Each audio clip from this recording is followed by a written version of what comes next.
Hola, mi gente. Welcome to the Money Chisme podcast, a personal finance podcast that is geared towards the Latinx community. I am your host, Violeta, and I am a first generation Mexican immigrant.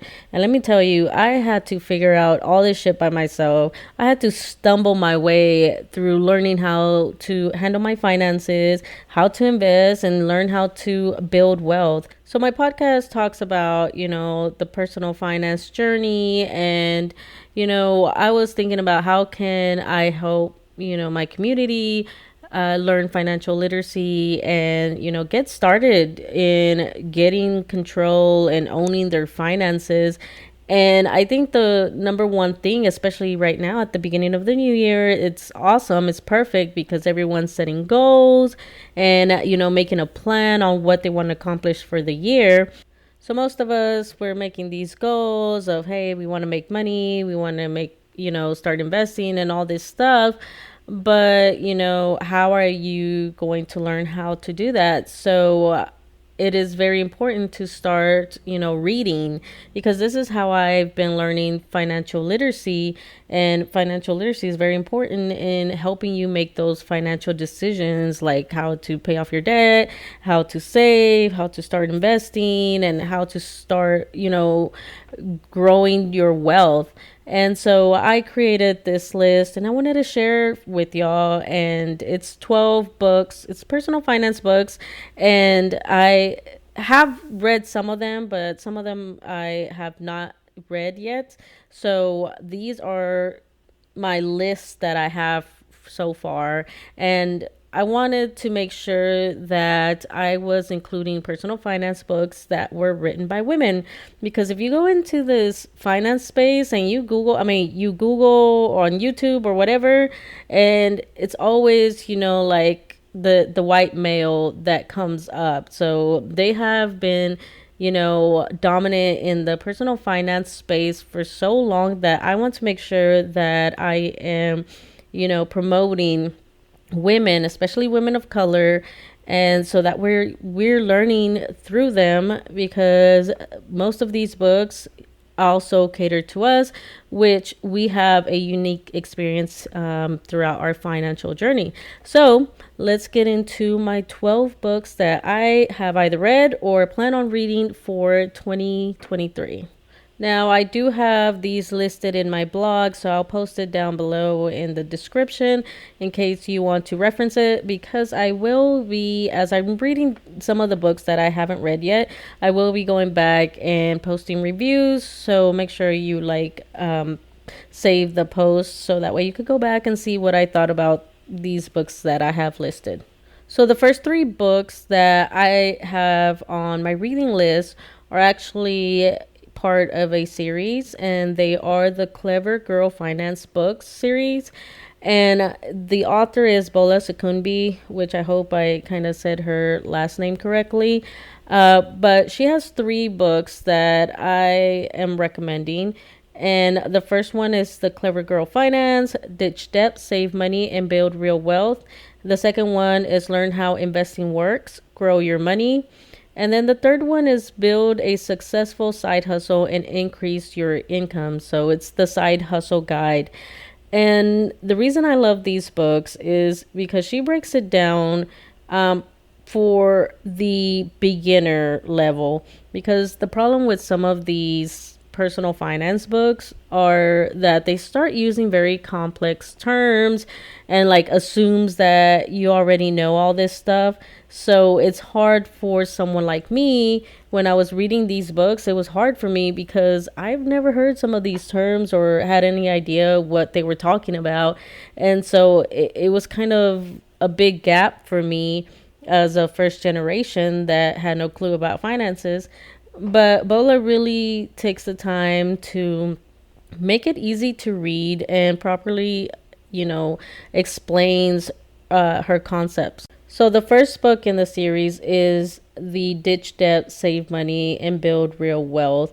And that is a good beginner book because it goes over things like, how to create your budget, what a budget is, and why you should have a budget, how to start paying off your debt. So she goes into that. And then She starts talking about how to save money, and then she goes a little bit into how to build, wealth.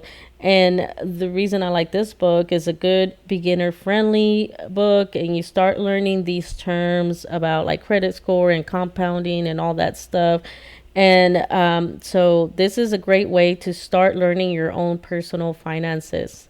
Now, her second book is a great way to, once you've already like tackled your budget and how to save money, and you're paying off your debt and stuff. Now you are ready to learn how to invest your extra money that you have, and learn how to make your money work for you. So that's the second book, the Learn How Investing Works and Grow Your Money. So that's a great one, and it's the same idea where she, keeps it simple. She doesn't overcomplicate stuff, and it's an easy read, and it's easy book to follow.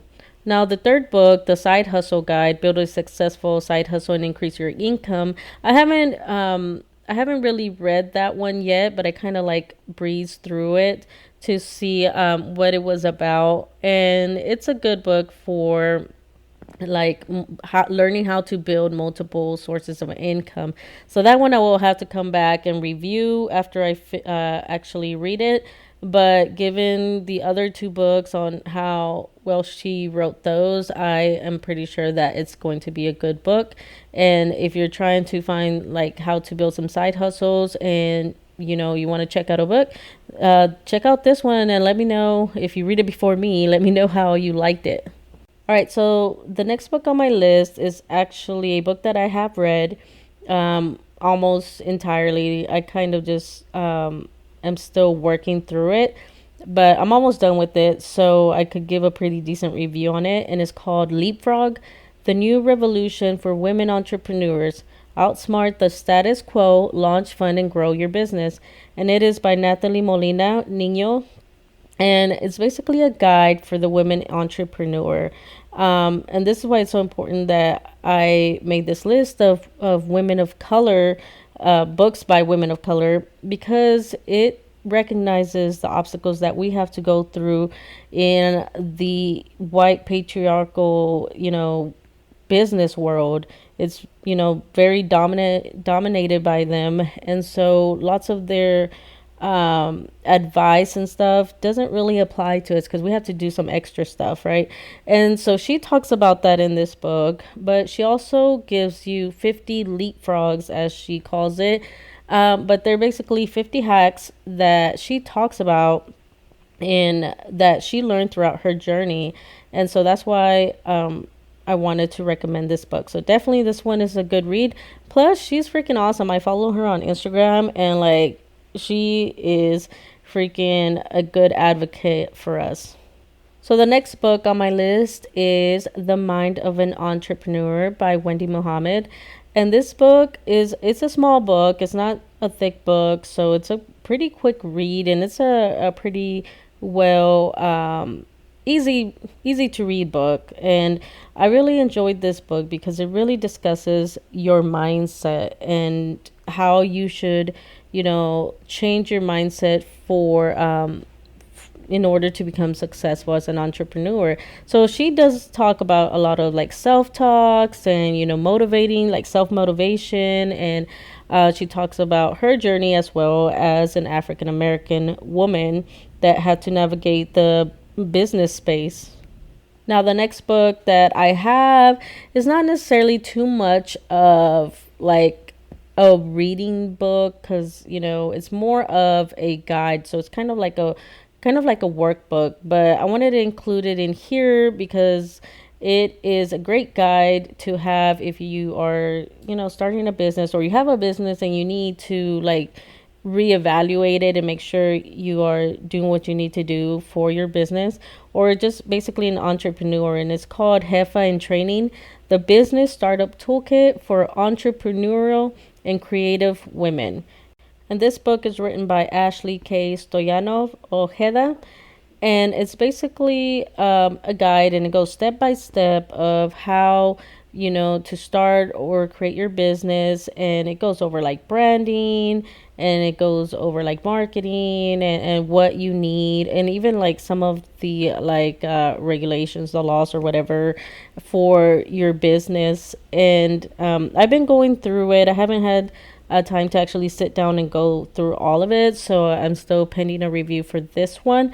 But just like skimming through it, it has some motivational stuff, and I really enjoy it because it's geared toward the Latinx community, to the Latina. And so it's pretty nice to see a book that's geared to us for business. It's inspirational. So let me know how y'all like it if you get this book. So this next book is, pretty much geared towards me, because if you don't know, I am a real estate investor. So I purchase rental properties and invest in them and rent them out. And so this next book is by Lisa Phillips, and is called Buy Low, Rent High, Investing in Rental Properties for Beginners. Now it goes over how, she has invested in homes that cost like 30,000 plus in working class neighborhoods to build wealth. And she's, it's basically a guide. And so I enjoyed this book. It's a quick, easy read. It's not too complicated. And she goes over the steps on how to start investing in low income or working class neighborhoods. And in this book, she goes over the whole process of how to find a property, what to look for, and the unique aspects of buying properties in low income neighborhoods. And that's something that I do. I have 2 duplexes in a low income neighborhood over there in Wisconsin. And it can be a little intimidating, but here in this book, she talks about, how you can do that and how you can reduce your risk, and basically all the aspects and things that go into buying a rental property, like, getting a property manager, a freaking real estate agent, the taxes that go into it.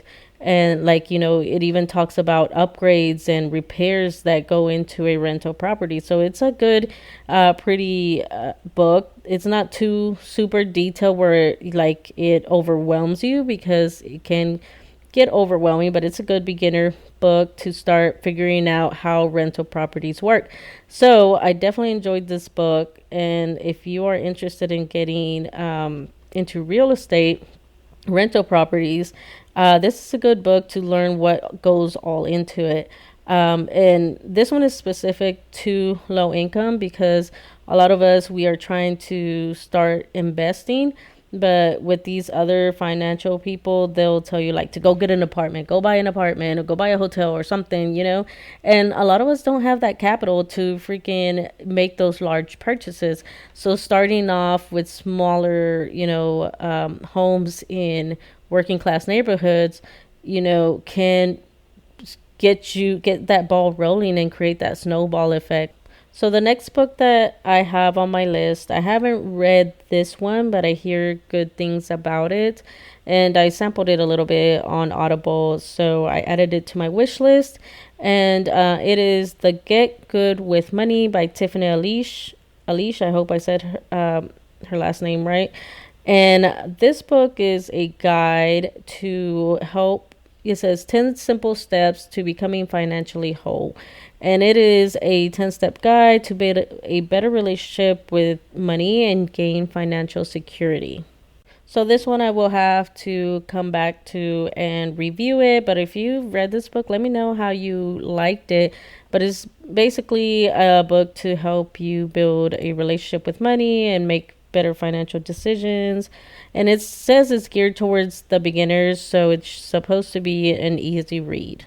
So this next one, I'm like excited to start reading. So I think I might just start it like this next month, because the goal is to read 1 book each month. So I might start this one next month, so that way I could hurry up and read it. But it's called We Should All Be Millionaires by Rachel Rogers. And it's a woman's guide to earning more, building wealth, and gaining economic power. And I'm excited because based on like the summary and some of the reviews, it goes over how the patriarchal financial advice. Like I was saying earlier, the financial space is very dominant by white males.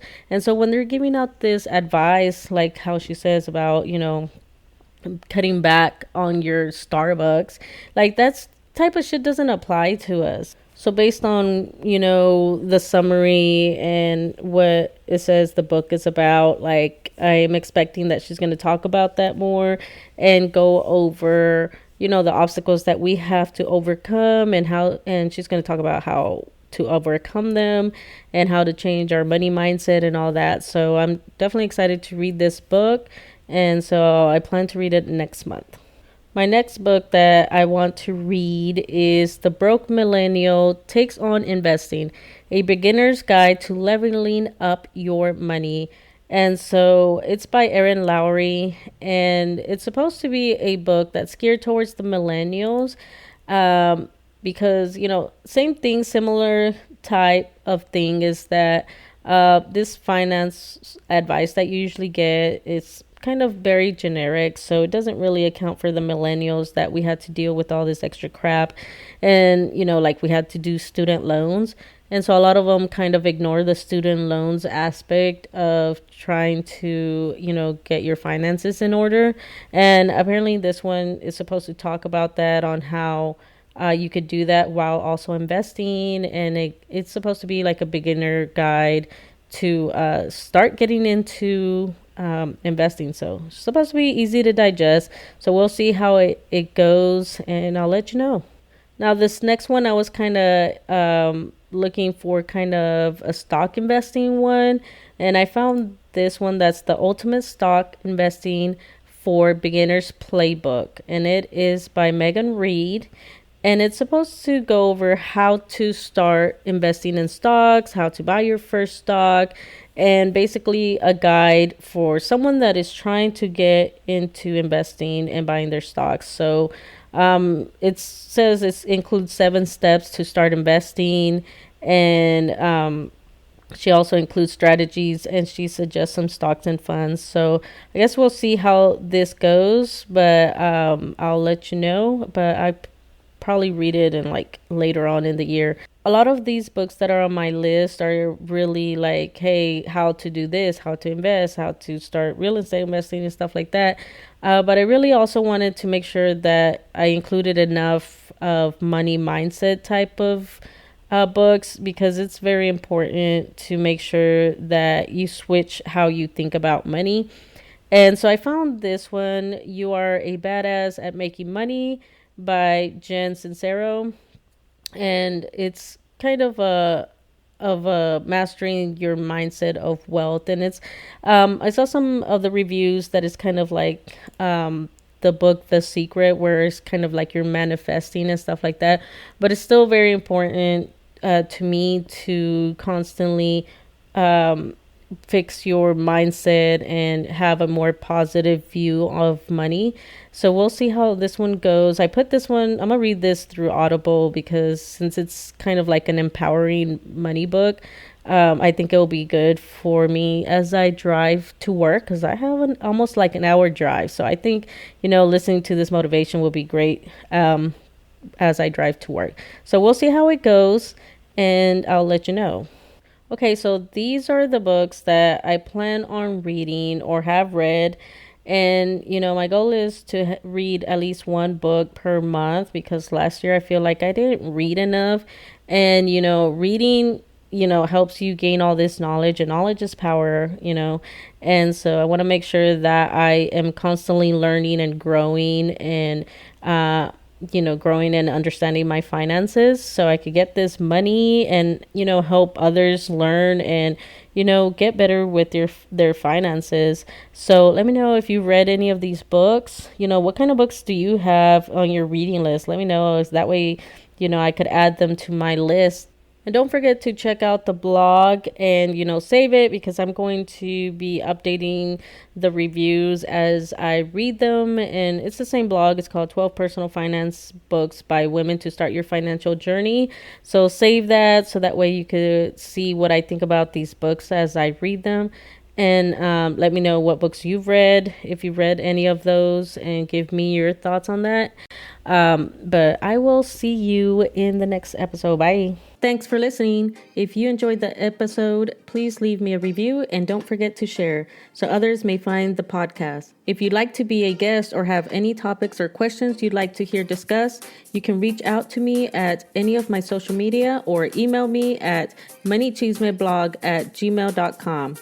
Hasta la próxima. Bye.